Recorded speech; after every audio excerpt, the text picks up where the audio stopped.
תמיד כשעושים עבודה כזאת של שלום, אז כל הימנים באים וצועקים, את יודעת שהם ישחטו אותך, אם הם יוכלו. ואני אומרת, לא, אתם טועים. אז גם, את יודעת, אנשים שנרצחו כמו ויויאן סילבר. כאילו יש איזה, אני חושבת שהייתה לי איזו אשליה, שהעיסוק בתחום הזה שם מסביבי איזה בועה של מוגנות. כיפת ברזל. את יודעת, מי שעושה טוב, פוגש טוב. זה לא עובד ככה. מסתבר. ברוכות וברוכים הבאים להסכת קשה להאמין. סדרת מפגשים עם הישראלים והישראליות שאחרי ה7 באוקטובר התנפצו להם האמונות. וכן, זה כנראה משפט שאפשר להגיד על רבים מאיתנו.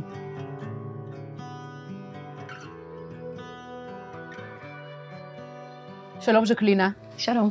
ז'קלינה ישעיה, יזמת חברתית ויועצת ארגונית, נולדה בבולגריה ועלתה לארץ כילדה, התגוררה בחיפה והרבה מאוד שנים אחר כך חיה ממש בגבול הצפון, בהתחלה בקיבוץ שניר ואחר כך בקיבוץ מעיין ברוך, ממנו פונתה עם פרוץ המלחמה באוקטובר 23 ומאז מתגוררת בפרדס חנה. נכון. תשמעי, בהיותך תושבת הצפון שחיה 600 מטר מהגבול, ב7 באוקטובר את בעצם קיבלת הצצה לאיזושהי מציאות אלטרנטיבית שיכלה להיות המציאות שלך כזה what if כזה, הגורל שיכול היה להיות הגורל שלך ושל השכנים שלך, אם האירועים היו מתפתחים קצת אחרת. מה עושה ההבנה הזאת?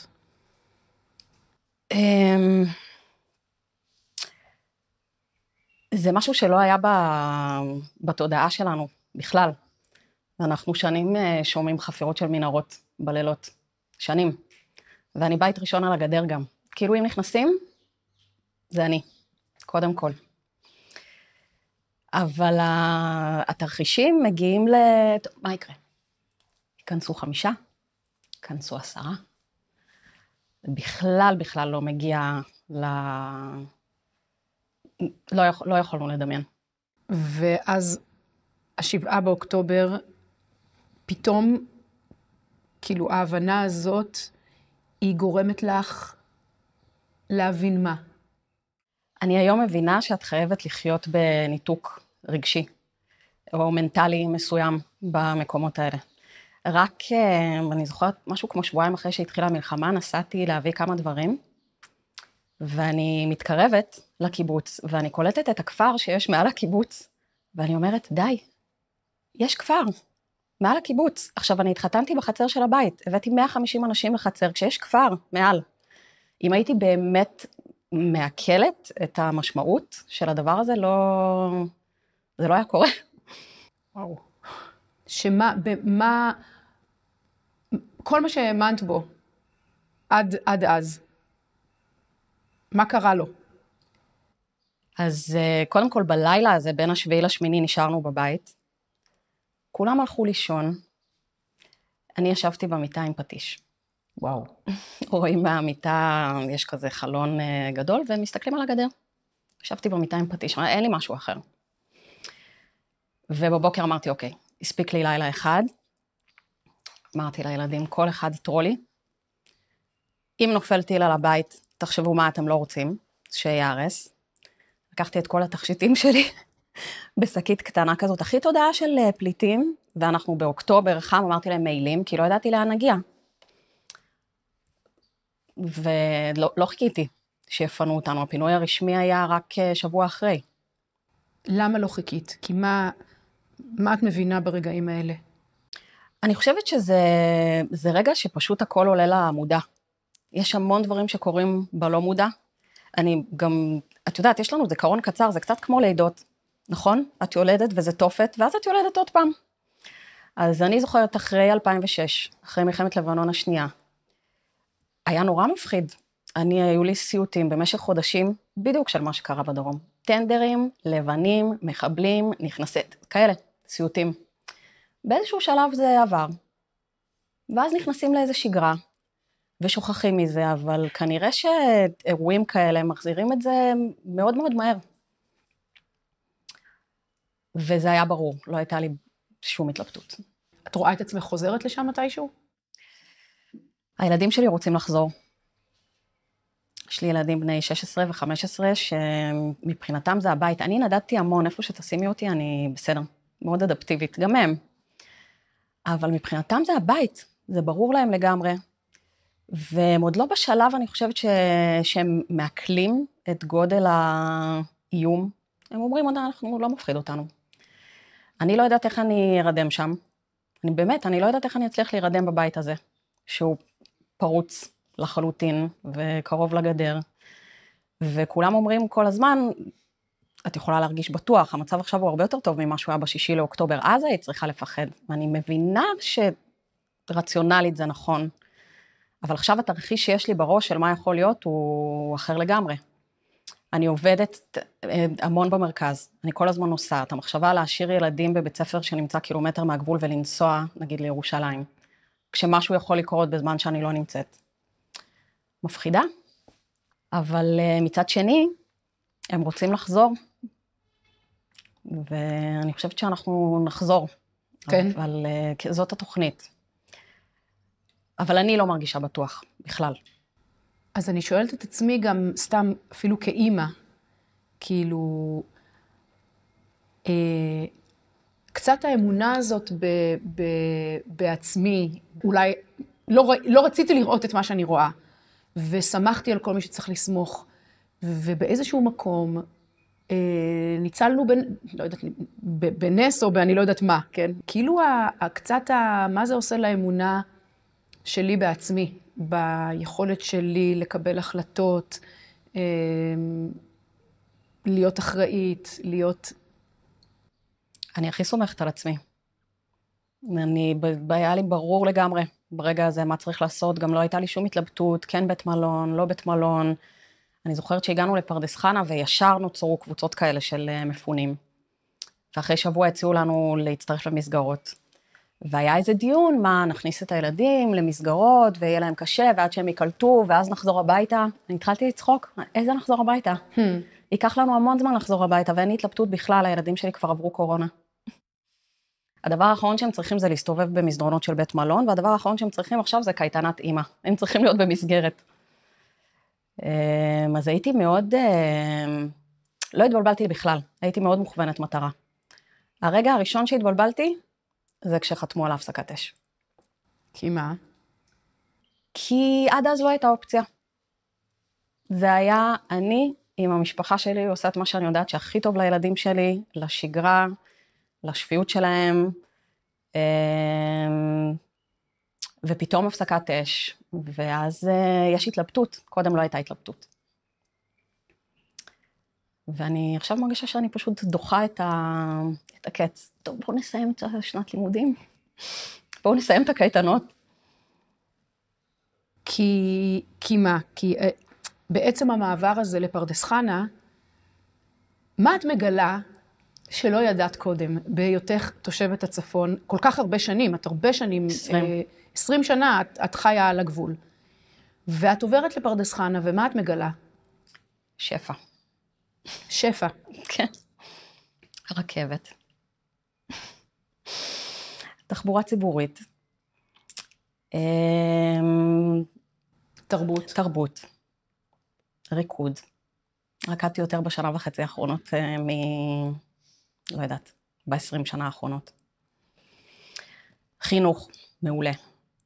פעם אחד מגורמי המשיכה לקיבוצים בצפון היה החינוך. אנחנו כבר שנים ממש מתקשים להביא אנשים טובים, ועכשיו זה בכלל הולך להיות סיפור. והמחיר הוא כבד, הוא כבד מאוד.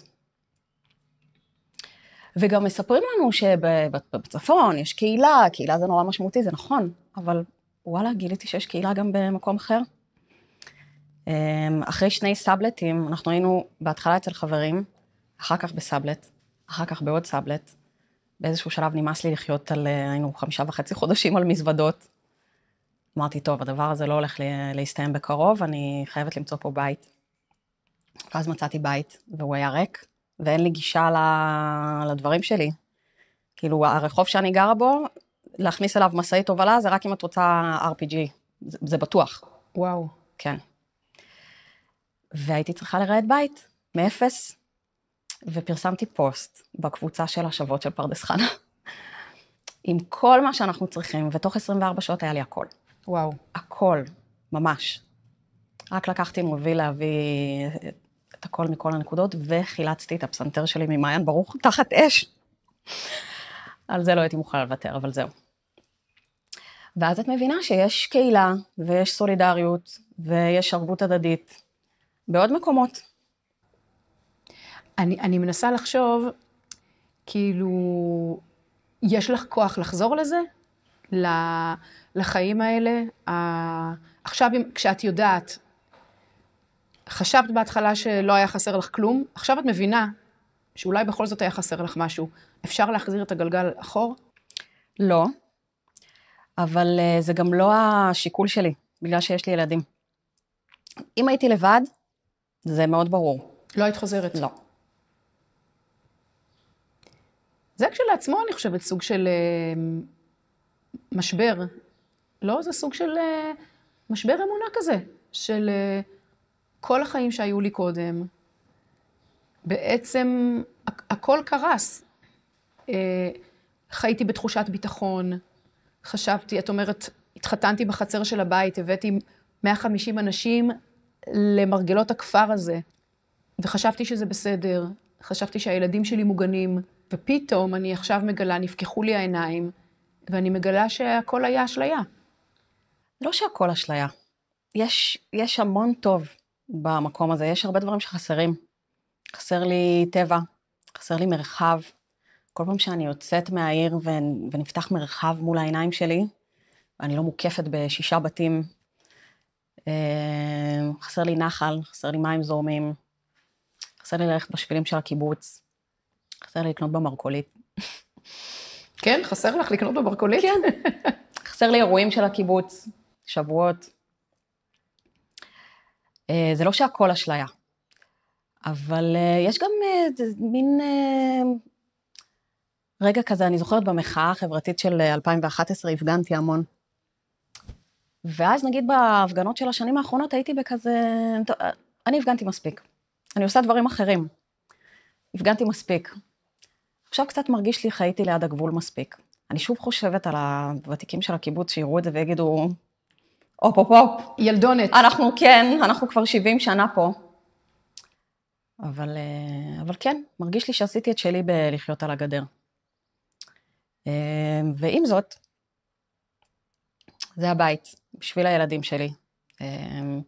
מרגיש לי שבשביל הבריאות הנפשית שלהם, בשביל התחושת מוגנות שלהם, גם אם זה מרגיש בניגוד לכל היגיון, דווקא מה שטוב זה להעביר את השנים הקרובות עד שהם מתגייסים שם. אחר כך אני לא מבטיחה כלום. תראי, דווקא, שוב, כאימא, אני מאוד מבינה את הסיטואציה הזאת, היא דווקא לא, היא כאילו לא ייחודית לדילמה הזאת, אבל שאת, סתם הבן שלי עכשיו רוצה, הוא בן 15.5, והם החליטו כל החברים שהם נוסעים לאיזה טיול מאוד גדול, ים לים. לבד. חבורה של לא יודעת כמה ילדים בני 15.5, והם בונים, והם עושים, והם מארגנים, ואני מרגישה בבטן שלי, שזה לא נכון שהם צעירים מדי, שהם לא יכולים לעשות את זה, ואני שואלת את עצמי, האם אני אומרת לו, פשוט לא. אני האמא, ואני מחליטה, למרות שאתה מרגיש שזה מה שאתה רוצה, ואתה חושב שאתה יכול, ואתה חושב שזה בטוח, האם אני מפעילה את הסמכות שלי, ואומרת, סליחה, אני האמא, פה הקו האדום שלי. כן, אני ממש עושה את זה. כשאני בטוחה שמה שאני עושה הוא טוב להם, אני עושה את זה. בהתחלה, הם כל הזמן בחרו לי, למה הם לא בכנרת, עם שאר החברים מהקיבוץ, אמא, כולם כל היום יושבים בחוף, למה אנחנו פה? למה אנחנו צריכים ללכת ללמוד? אמרתי להם, יש רגעים בחיים שאני יודעת מה טוב, ואני מחליטה. עוד חודש חורף, הכנרת תהיה לא רלוונטית, וכולם הולכים להשתגע שם במסדרונות, בלי מסגרת חינוך נורמלית, ואתם תגידו תודה על זה שאנחנו פה. אין לי בעיה לעשות את זה. להם יהיה יותר טוב לחזור, גם אם זה מסוכן. אני יודעת את זה בתוך תוכי, לגמרי. ליציבות שלהם, למוגנות שלהם, לפחות באיך שהם תופסים אותה, למקום שמבחינתם הוא בית, למקום שהם גדלו עם אותם ילדים מגיל כמה חודשים, אין לזה תחליף. ואני גם מבינה שלי לא היה את זה, אז אין לי בכלל יכולת להבין את החיבור הזה שהם מרגישים. וזה פשוט יותר טוב להם לחזור. אני חושבת שזה במידה מסוימת דורש המון אומץ לחזור עכשיו. זאת אומרת, עד ה7 באוקטובר זה היה קצת לחיות אני לא אגיד גן עדן של שוטים, אבל זה כאילו לחיות באי ידיעה לא דורש אומץ. נכון. לעשות את הצעד הזה, לאסוף את השברים של כל האמונות האלה שהתנפצו, שזה בטוח, ושמישהו יכול להגן עלינו, ושזה בסדר, ואני יוכל להגן עליהם פה. לאסוף את כל הדבר הזה, כאילו להכניס את כל השברים האלה לאיזה שק, לשים אותם על הגב ולחזור. כן, אני מפחדת, אבל עשיתי כל מיני דברים מפחידים בחיי. אני מנסה לא לתת לפחד להוביל. אני פשוט יודעת שזה נכון. זה לא נעים לי, זה לא נוח לי, זה לא הבחירה שלי, זה לא מה שהייתי מחליטה אם הייתי לבד, אבל אני יודעת שזה נכון. אני רוצה לעבור הטלטלה להשקפת העולם. זאת אומרת, אפשר להגיד שאת באיזשהו אופן עבדת בצורה כמעט רשמית במה שמכונה תעשיית השלום. כן. כאילו, זה מה שעשית. איך הקולגות והשותפים והשותפים לדרך בתעשיית השלום, לא רק בארץ, אלא בעיקר אני חושבת בעולם, איך הם הגיבו למה שקרה כאן? אני אגיד רגע, בכלל כל הסיפור הזה של שלום, אני עברתי איתו כל מיני טלטלות בחיים שלי. גדלתי בכזה מקום מאוד שמאלני, אבל אני לא אגיד שהייתה לי איזו דעה מאוד מורכבת. ואז הייתי קצינת חינוך בדובדבן, באינתיפאדה השנייה. זו הייתה הפעם היחידה, אני זוכרת שהיו בחירות, כשהייתי קצינה הצבעתי למפד"ל. וואו. כן. את חייבת, הדיסוננס הקוגניטיבי, את חייבת לסדר את זה בראש שלך, איכשהו. הולכים להביא את מרואן ברגותי, הולכים להביא את הבחור מהלינץ' ברמאללה עם כאילו, אלה הדברים שקרו אז. והייתי חייבת לסדר את זה לעצמי, והיה לי כזה נרטיב מאוד ברור בראש, צודקים, טועים, משהו כזה מאוד דיכוטומי ופשוט. ואז בתואר הראשון בתל חי, הצטרפתי לקבוצה של דיאלוג, יהודי-ערבי, בעיקר בשביל להתווכח.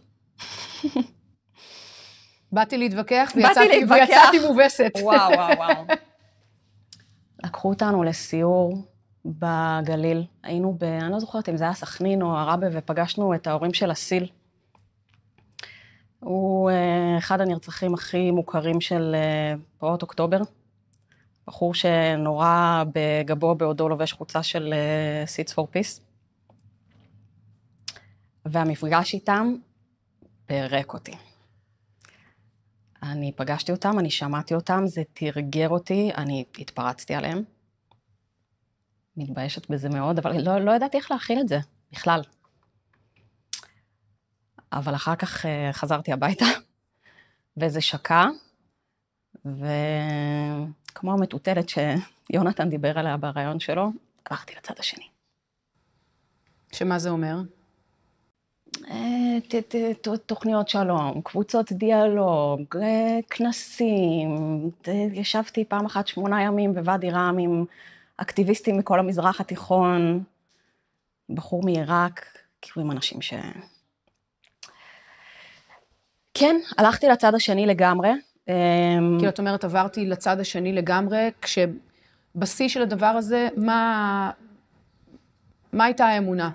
שאפשר, שצריך, שיש הרבה אחריות לקחת, שיש המון כאב בשני הצדדים, שזה הרבה פחות דיכוטומי ממה שחשבתי, שיש אנשים טובים לעבוד איתם ולעשות איתם את העבודה הזו. אני אגיד גם, זה תמיד היה לא פשוט, היום יש לי הרבה ביקורת על המעגלים מהסוג הזה, כי איכשהו כרטיס הכניסה לשם תמיד היה שאני צריכה רגע להתנצל, קודם כל להתנצל. להתנצל על מה? על זה שאני ישראלית, על מה שעשו בשמי. היום אני לא מוכנה להתחיל מהנקודה הזאת.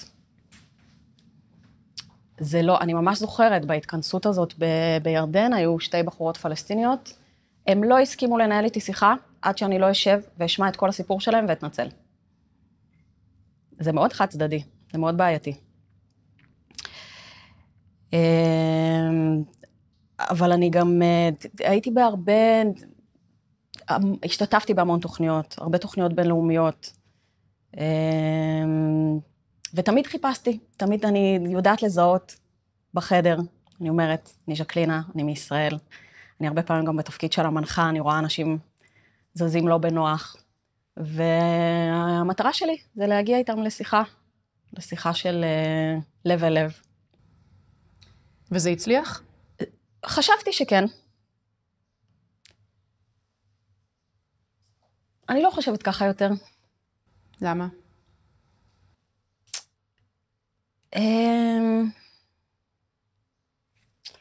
וואי, נראה לי שאני אבכה קצת. זה בסדר.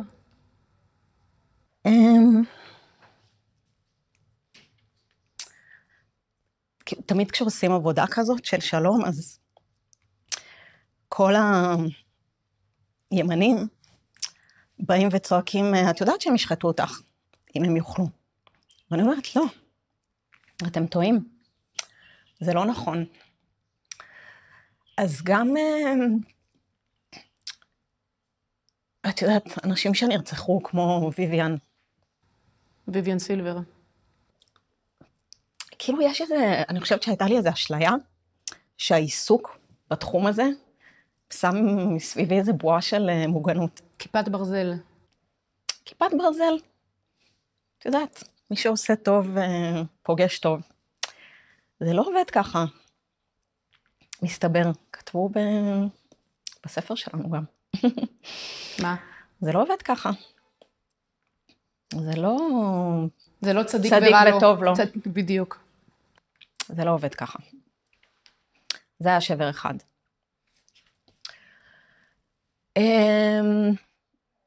היה לי חבר, כאילו חשבתי שחבר טוב, מצרי, מההתכנסות הזאת בירדן. שממש הייתה בינינו אהבה, באמת. אני חושבת באותו יום או יום אחרי, הוא פרסם באינסטגרם שלו איזה משהו כזה תעמולתי, על איזה סרטון מ-47 ונקבה ודברים כאלה. ואז כתבתי לו, זה באמת מה שיש לך להגיד עכשיו? כי אנחנו ישבנו במעגל הזה של השלום ביחד. זה מה כאילו, מה הוא אומר? מגיע לכם. אתה קולט מה קורה? אתה קולט מה קרה שם? אנשים נשחטו, נאנסו, נשרפו, זה מה שיש לך להגיד? מגיע לכם? הוא אומר לי, כן, זה מה שיש לי להגיד. זה כואב.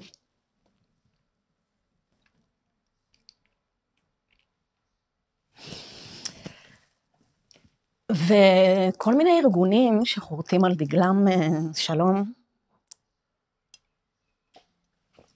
איזה קשקוש, באמת. אז כמה חודשים לפני המלחמה עבדתי עם האום. פיתחתי בשבילם תוכנית שנקראת She Leads for Peace. היא מנהיגה לשלום.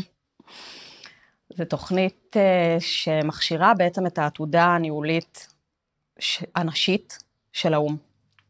לעסוק בענייני שלום.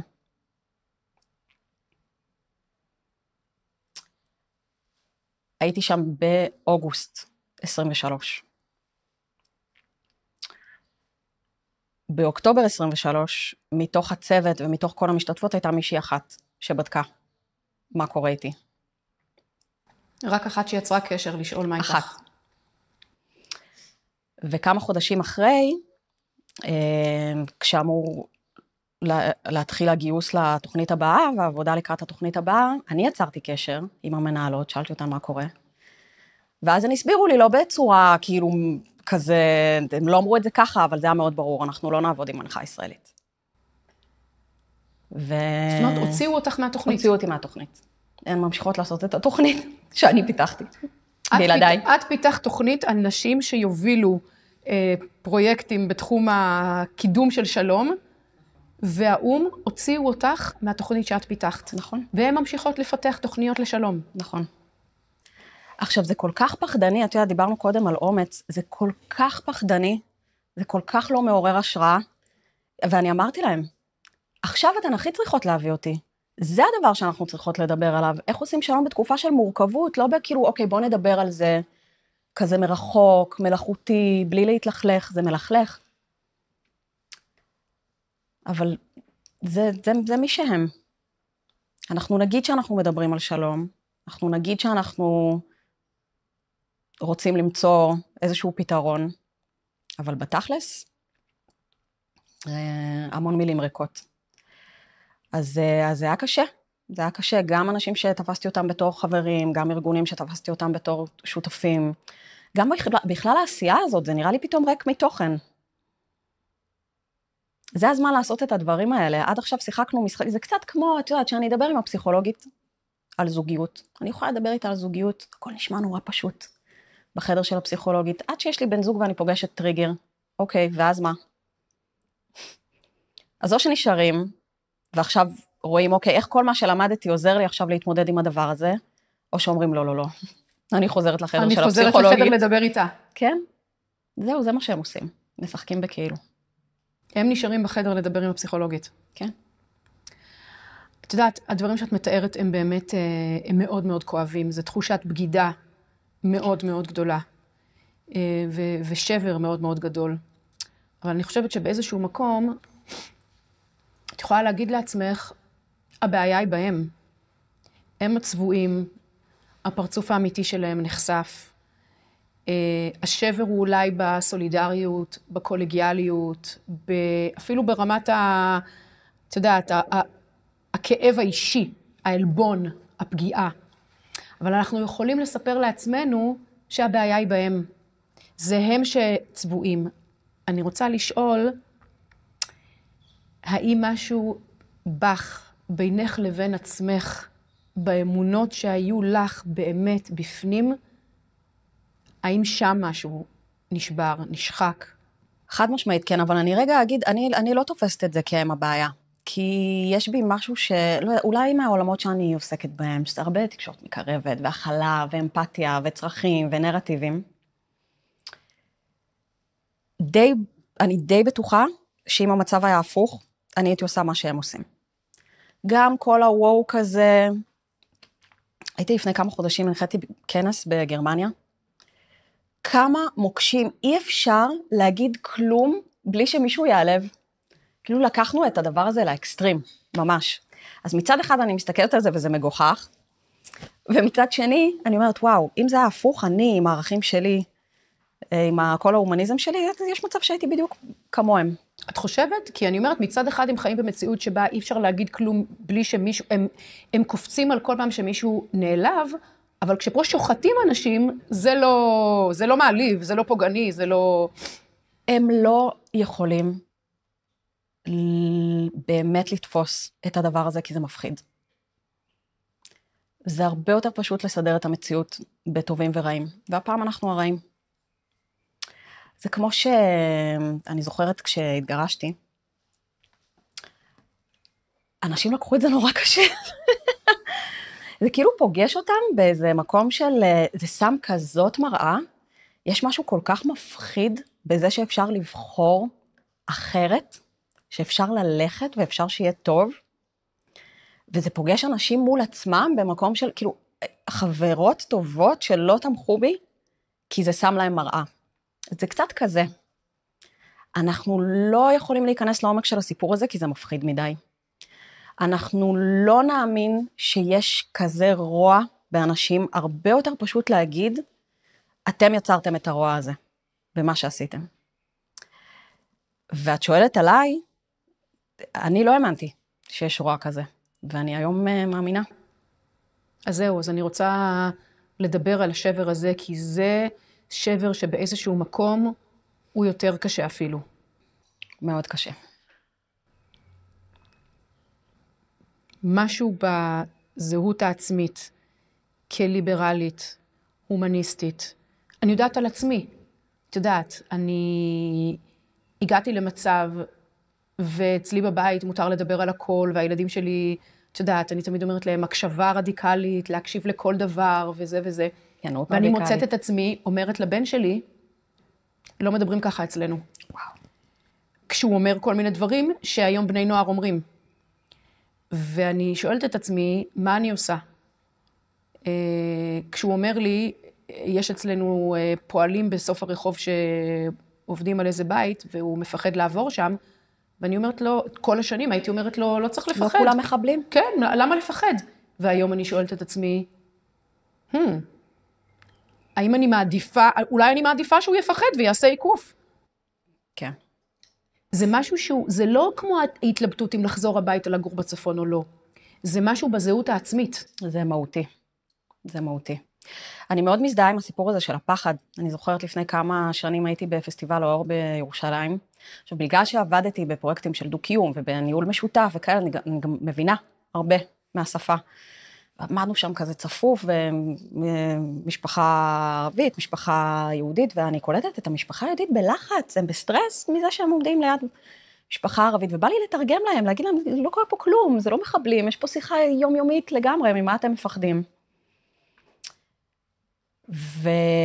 ואני קולטת בהתנהגויות שלי, אני הולכת עם הילדה שלי לבית ספר, ברגל. אנחנו צריכות לעבור כביש, מתקרבת מסעית, נהג עם חזות ערבית. הוא נותן לי לעבור, ואני עושה לו כזה, אני מפחדת לעבור, אני מפחדת שהוא ידרוס אותנו. עכשיו, אם מישהו היה מספר לי כזה דבר, לפני 7 לאוקטובר, הייתי אומרת לו, איזה גזען מטומטם אתה. איזה גזען אתה. אני גם מודה שנהגתי לחשוב שכל הימנים הם פשוט פחות חכמים. מאז המלחמה אני יושבת עם חברים ימנים, אני אומרת, אוקיי, אני רוצה להבין את ההיגיון הזה שיש בתוך הראש שלכם. אני עכשיו מבינה שיש שם איזשהו מהלך הגיוני, תספרו לי. אני רוצה לשמוע. ויש בזה היגיון. אני עדיין לא מסכימה איתם, אבל יש בזה היגיון. אני שואלת מה זה עושה לתפיסה העצמית. אני לא יכולה לסדר את זה, זה לא מסתדר לי. זה לא מסתדר לי בראש, כי אני חושבת שוב, בשביל להגן על עצמי, וגם באמת בגלל שזה מה שאני מאמינה בו, בכל ליבי אני מאמינה שאנשים בבסיס שלהם הם טובים. איך מרשל רוזנברג, ההוגה של התקשורת המקרבת, אמר שאלימות היא ביטוי טרגי לצרכים שלא נענו. אני באמת מאמינה בזה, שאף אחד לא רוצה להיות אלים, אף אחד לא רוצה להיות אנטיפט, אף אחד לא רוצה להיות מגעיל, זאת דרך מקולקלת של אנשים לבטא את מה שלא מקבל אצלם מענה. ממש מאמינה בזה. אבל הדברים שקרו זו אכזריות שאני לא, אין לי שום הסבר לדבר הזה. ואז זה לוקח אותי למקום של, אנחנו שונים, וזה הדבר שהכי קשה לי. כי עד עכשיו כל הזמן אמרתי, יש בעזה המון אנשים שכל מה שהם רוצים, זה לאכול ארוחת ערב בשקט. זה לשלוח את הילדים שלהם לבית ספר, זה להביא איזה פרנסה צנועה הביתה. וכן, יש מיעוט מטורלל, כמו שאצלנו יש מיעוט מטורלל. אני לא יכולה לספר לעצמי את הסיפור הזה יותר.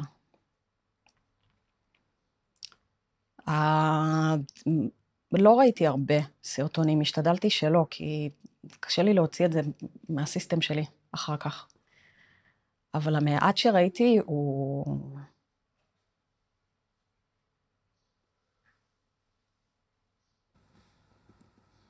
אז מה עושים עם זה? זאת אומרת, אני חושבת שאנחנו מוקפים היום בהרבה מאוד אנשים שיודעים, בסימני קריאה. כאילו, בין אם זה אנשים שאומרים, I told you so, תמיד ידעתי, קצת כזה שמחה לעד. תמיד ידענו, זה אתם הייתם הטיפשים, זה אתם הייתם התמימים, עכשיו גיליתם את מה שאנחנו תמיד ידענו. כן. ובין אם זה אנשים שהתפכחו, שכאילו, אוקיי, עד אתמול חשבנו שידענו, קרה מה שקרה, עכשיו אנחנו שוב יודעים. התהפכנו, אבל התפכחתי, עכשיו אני יודעת את האמת.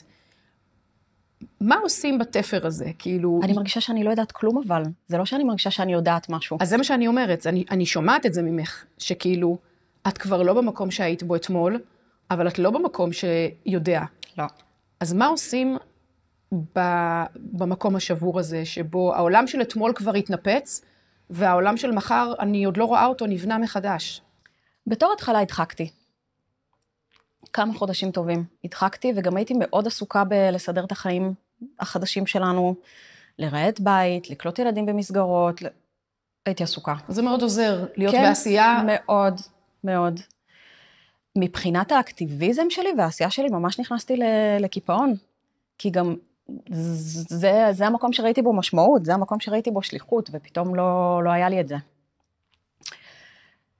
בחודשים האחרונים אני מוצאת משמעויות אחרות. אני מתנדבת במטה החטופים. מרגיש לי שזה המקום הכי נכון להיות בו עכשיו.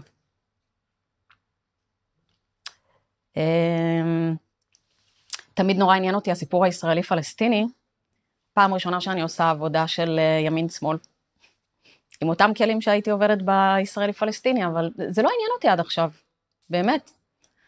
אמרתי, אנחנו בתוכנו נסתדר, אני רוצה לפתור את הדבר הזה, אי אפשר בלי זה לחיות כאן. אבל אני לא מסוגלת עכשיו לפעול בכלל בערוץ הישראלי-פלסטיני. אז פתאום אני מוצאת את עצמי בזירות אחרות, וזה נותן לי תחושה של תקווה ומשמעות. כאילו את אומרת את הכלים שהיו לי לדיאלוג עם אנשים שחושבים אחרת, לתפיסות עולם שונות, להבנה שצריך למצוא גשר בין אויבים. אני לוקחת את כל הכלים האלה ומנסה לעשות את זה עם אנשים פנימה. כן. זה התחלה של בנייה של משהו חדש. כן. עכשיו, זה כל הזמן נמצא לי פה, כן? שאני יודעת שלדבר הזה חייב להיות פתרון. זה לא שאני אומר, טוב, זהו, לא אכפת לי. בוא נמשיך עם התא כלא הכי גדול בעולם הזה, בעזה לא מעניין אותי זכויות, לא מעניין אותי כלום. הם עשו כזה דבר, שהתייבשו שם, אני דואגת לעצמי, אני אף פעם לא אהיה שם. זה ברור לי שזה צריך פתרון. אבל אני לא בשום מסוגלות, אני גם לא יודעת עם מי. עם מי אני עושה את העבודה הזאת. אז איך, אני אומרת, אז אני שומעת ממך שאת בעצם מרשה לעצמך להיות, מעבר לדברים שאת מנסה לבנות במישורים אחרים, בנקודה הזאת, את מרשה לעצמך להיות בתוך אי הידיעה, בתוך הבלבול, בתוך השבר, בלי לדעת לאן זה ילך. כן, זה מאוד בודהיסטי מה שאמר. אני שם, אגב, אני חזק בבודהיזם. כן, כן, כן. יש פמה צ'ודרון, אחד המושגים שלה שאני הכי אוהבת, היא אמרה, כשיש כאב, צער, בלבול, חוסר ודאות, אנחנו תמיד מנסים להימנע מזה, להזיז את זה. היא אומרת, להקים מחנה, לפתוח אוהל, לחנות. אין לי משהו אחר. לא תהיה לי ודאות עכשיו. אני בתוך זה. עוברת דרך זה. את מרגישה שזה... איך הסביבה מגיבה לזה, אגב? למה מהדברים? לפתוח אוהל ולחיות בתוך השבר, כי אני מרגישה שהסביבה, אני שם, אגב, אני חושבת שזה תמיד הדבר הנכון לעשות. לפתוח את האוהל זה קצת מה שאנחנו מנסים לעשות פה בסדרה הזאת. כן. לפתוח את האוהל ולהקים אותו בתוך השבר, בתוך המשבר. אבל יש איזה, אני מרגישה איזשהו חוסר הכלה מצד החברה על הדבר הזה, כאילו נורא נורא מצפים ממך, מה שנשבר תבני מחדש. קדימה, מהר, את לא יכולה לא להיות במקום הזה. לא אכפת לי. פשוט לא אכפת לי מה יש לסביבה להגיד. אני, כשנשבר לי הלב, אני מבטלת הכל. אני לא ממלאה את הלו"ז שלי. אני לא מנסה להיות עסוקה במלא דברים. אני לא חוזרת לאפליקציה. אני בכאב. ואז קוראים ניסים ונפלאות. גם לומדים הרבה מהכאב. וגם בסוף הוא עובר. אני לא נאבקת במציאות. ועכשיו זאת המציאות. את יודעת, מה זה מה יש לחברה להגיד? כל אחד, יש לו את הדרך שלו לחיות. שלי לא יותר טובה משל אף אחד, אבל זה פשוט לא הדרך שלי. אני אוהבת לקחת את הזמן, אני אוהבת להיות קשובה, אני לא מפחדת להיות עצובה, לאט לאט. תודה רבה, ז'קלינה, שככה פתחת את הלב, פתחת לנו מקום בתוך השבר, והראית לנו את האוהל שבנית בתוכו, וגם אולי נתת לנו קצת להיכנס לתוך האוהל הזה שחונה עכשיו בתוך השבר. אז תודה רבה. תודה לך. תודה רבה גם לאלון יששכר על הבימוי ועריכת התוכן, לשלומית גולדין הלוי על התחקיר, לניר לייסט על ההקלטה ועריכת הוידאו, לסניר קציר על הצילום, למיכל אטיאס המפיקה שלנו, לאייל לויט מנהל הפרויקט ולדוקטור דוד דרוזנזון, מנכ"ל בית אביחי. אתם מוזמנים ומוזמנות להיכנס לאתר בית אביחי ולצפות בפרקים ובעוד תכנים מעולים נוספים שנמצאים באתר.